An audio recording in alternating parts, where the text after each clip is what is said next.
Right guys, welcome back to my brand new video for this week, and it's for UFC Fight Night 121 at Sydney, and it's been another shit week. Yeah, I mean, if you look back at how we did last week, I mean, exactly the same as 217, it wasn't the best week for us really. Just have a look at the picks now. I mean, Tatiana Suarez, that bet came in, 2.5 unit bet at minus 252 to 5, and that won 1 unit. She looked very good, very dominant. Great performance. Say she'd been out for a year. Would look to her to get to a top spot really. But yeah, she looked great. And then the most favoured pick of the night, Sage Northcote, 3.5 units on him at 4-7, minus 175, and he brought 2 units home. So yeah, it was pretty good in that sense. 3 units in total out of them first 2. And then, obviously, Marcel for tuna. God, you bastard. Yeah, well, you know, it is what it is. Collier, in my opinion, still looked his sloppy way. But the pressure did him. The pressure did for tuna. Props to Collier. Like I said, he kept him for tuna's face. I mean, he got caught a couple of times, knocked down a couple of times in that first round, but still got up and carried on. But yeah, Fortuna, that pressure just gassed him out, and unlucky for us, it were just minus 2.5 units in that one. And then the last prop bet we had, I ended up going for 3 units in the end. Got it at the 4-6 price, which I'd guessed in that region, minus 150. It was to win 2 units, but, you know, Albini lost the fight anyway, but it just went the distance. So, yeah, pretty disappointed in that, really. So yeah, not a very good night on those picks. But if you go to the record for the night, I was pretty disappointed overall with the 2 parlays I had as well. As you can see, Angela Hill, she let one of the parlays down. The 2 unit bet on that parlay. Yeah, it was pretty disappointing in that sense. Again, one selection let both parlays down. So yeah, the under 1.5 on the Arlovski and Albini fight too, that let the other 2 unit bet down on that parlay. So yeah, a bit of a disappointing night again. Another minus 6.5 unit night. So that's 13 units in 2 fucking weeks. So yeah, we took a big fucking hit really. It's been a bit shit. Still on plus 12.65 since July, but that's probably the best I can take from that. But yeah, still go to my betmma.tips page /RestomhouseMMA. Follow me on Twitter at RestomhouseMMA. But yeah, let's hopefully get on to a bit more of a winner this week and get on to the next picks. Right, so first straight pick of the night will be Frank the Crank Camacho. Every time I say his name, I just want to go, Macho, Macho, Man. Don't know why. But yeah, I mean, he's the first pick we've had for tonight. Straight pick. I've had 2.5 units on him, and that's to win 2 units. Got him at 4-5, minus 125. I do feel he's got good power in this fight. Brown's moving up to welterweight in this. Don't really understand that. Did look alright at lightweight. I didn't realise he had any weight issues or anything, but yeah, don't understand it. I mean, Camacho, to be fair, he's a small welterweight, and there was rumours that he was going to go down to lightweight, but he has this fight at welterweight, so I'm guessing Brown is moving up. I mean, as we've seen before, Brown's chin, it has been tested quite a lot. When you look back to the John Tuck fight, he got rocked pretty bad in that first round, dominated for the rest of the round, but then Tuck ended up gassing. Brown took the decision, which he deserved in the end, but, like I said, that sign of that chin weakness was there. And then the Vince Pichel fight in his last fight got knocked out cold. So, yeah, I mean, for me, Brown's showed us in these last 2 fights that his chin is not the best. And against a guy like Frank Camacho, we haven't seen a lot, like I said. Li Jingliang, his debut, his last fight. He took that fight on 10 days' notice, by the way. Put on a very good first round. He was a minus 400 favourite, Li Jingliang.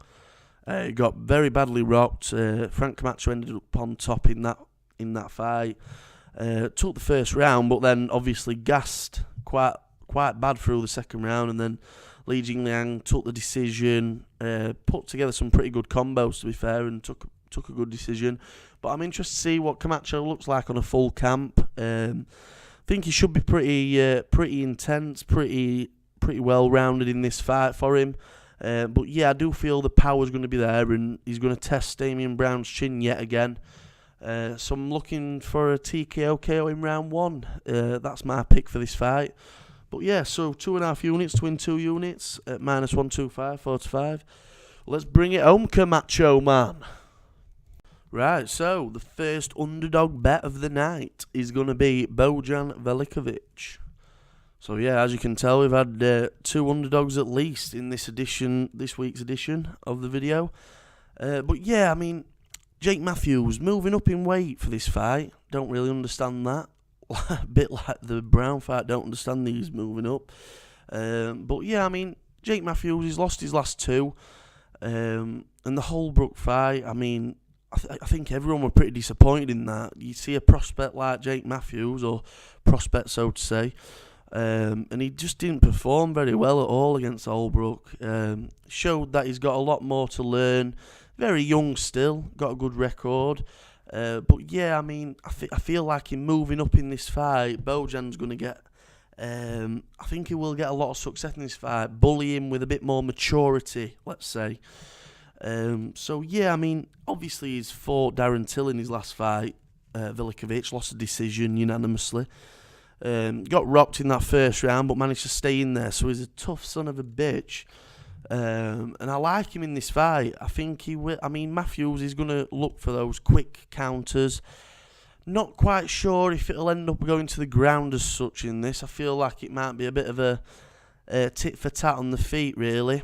I'm going to take Bojan by winning close decision. I feel it'll be like 29-28. I feel like Matthews might win the first, but then Bojan will come back into the fight once he's found his ground. Put together a few combos.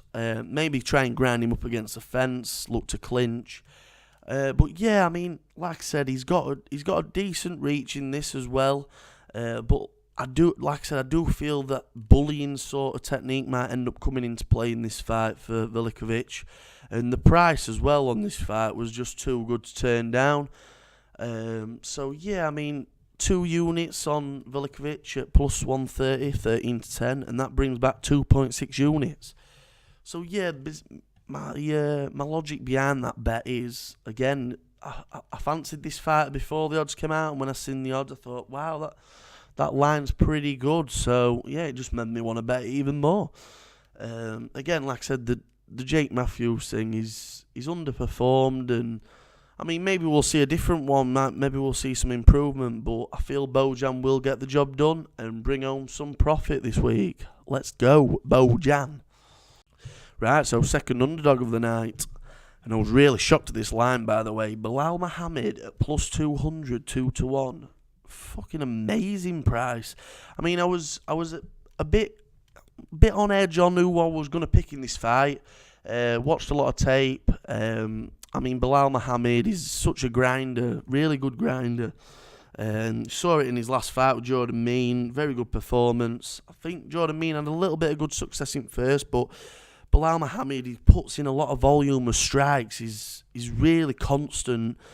Nice little switch kicks he does, his 1-2s, keeps very, very busy. But yeah, I mean, you look at the only bad loss I'd say was the Luque. He got knocked out. So I can understand where people are coming from betting on Means. Means has got some very good KO power, as we've seen in some of his fights.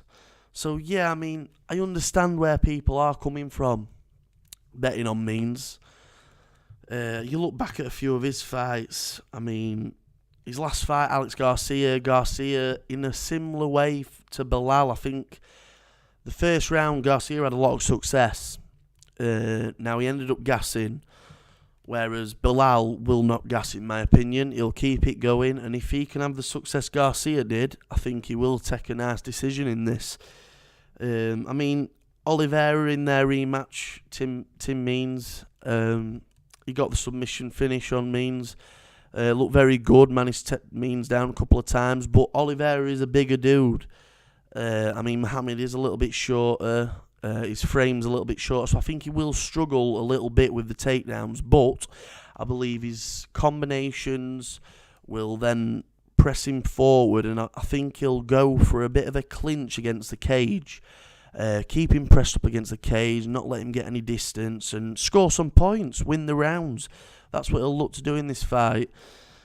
So yeah, the price, like I said, it was too good to turn down. Plus 200, 2-1. So I've had 2 units on Bilal Muhammad, and that is to bring back 4 units. So it could be a great profit margin for us in that sense, if that comes in. So again, MMA gods, look down on us, bring us back this week. Come on, we need it. We need a fucking win this week. But yeah, I do feel pretty good about this bet. And it is, in my opinion, the most intriguing fight of the night. So I'm really looking forward to it. So yeah, that's my 3rd straight pick of the night and the 2nd underdog. Right, so the last bet this week I'm going to have is actually a parlay. I'm going to put a parlay on this week.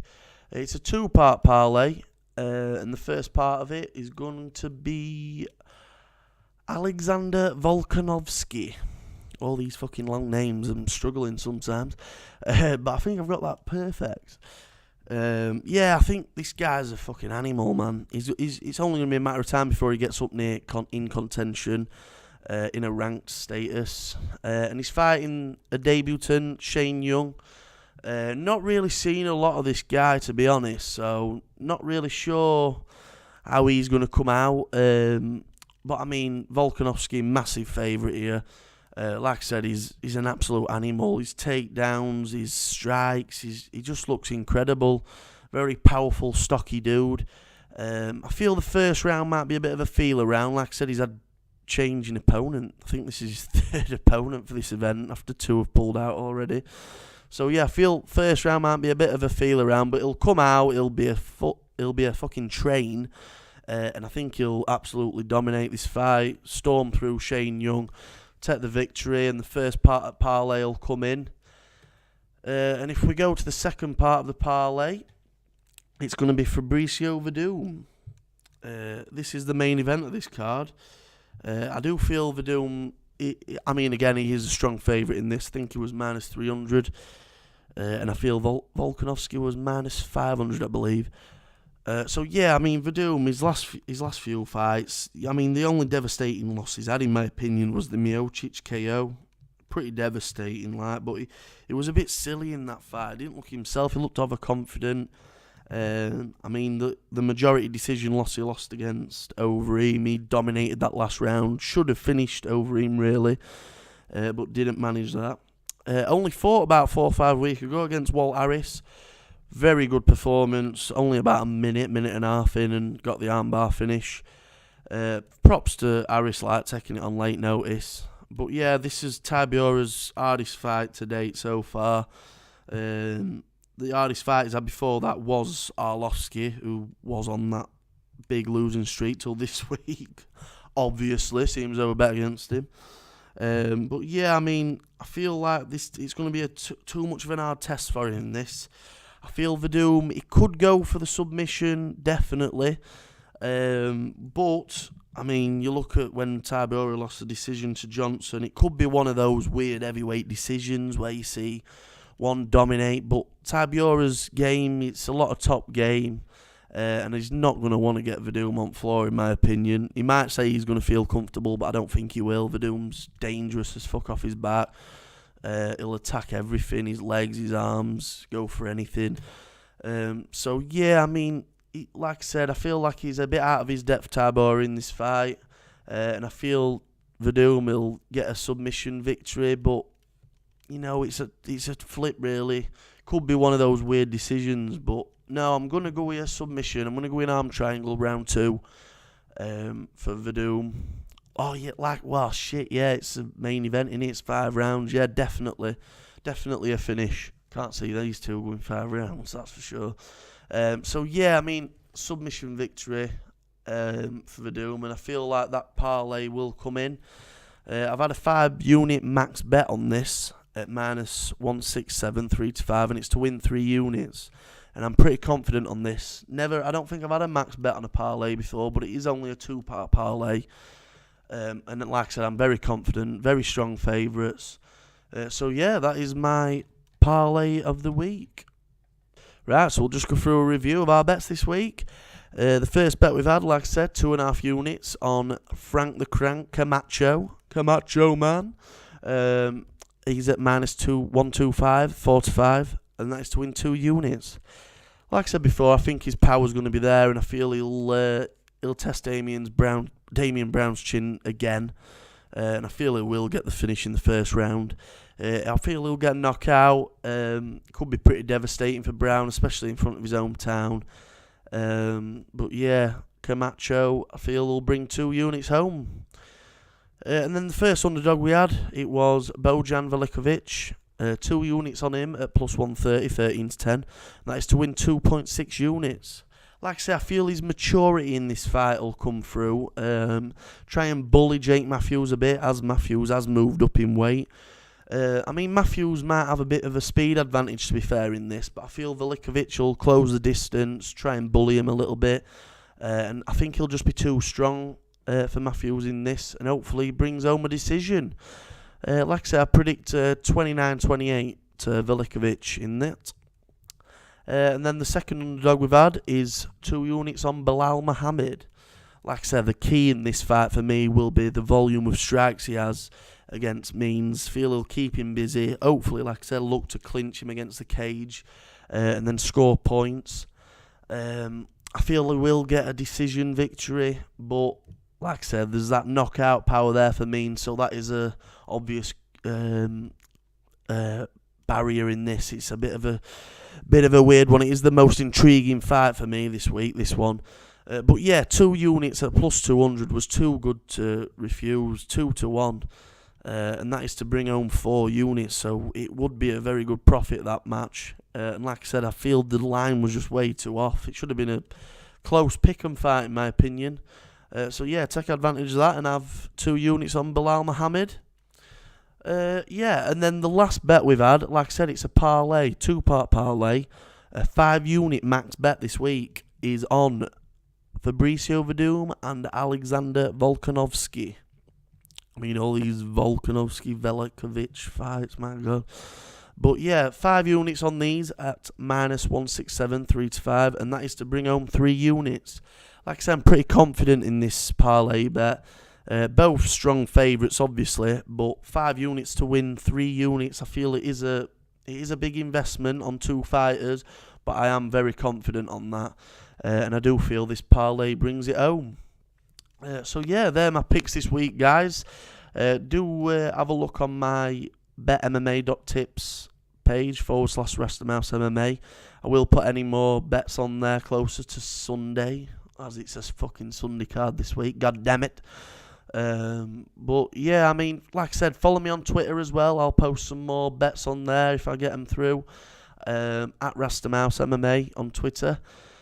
So yeah, hopefully we'll get back to a winning way this week, guys, and hopefully see you next week. But if you could leave me some feedback, give me a like on this video, it'd be much appreciated. And thanks for watching. Hopefully see you next week.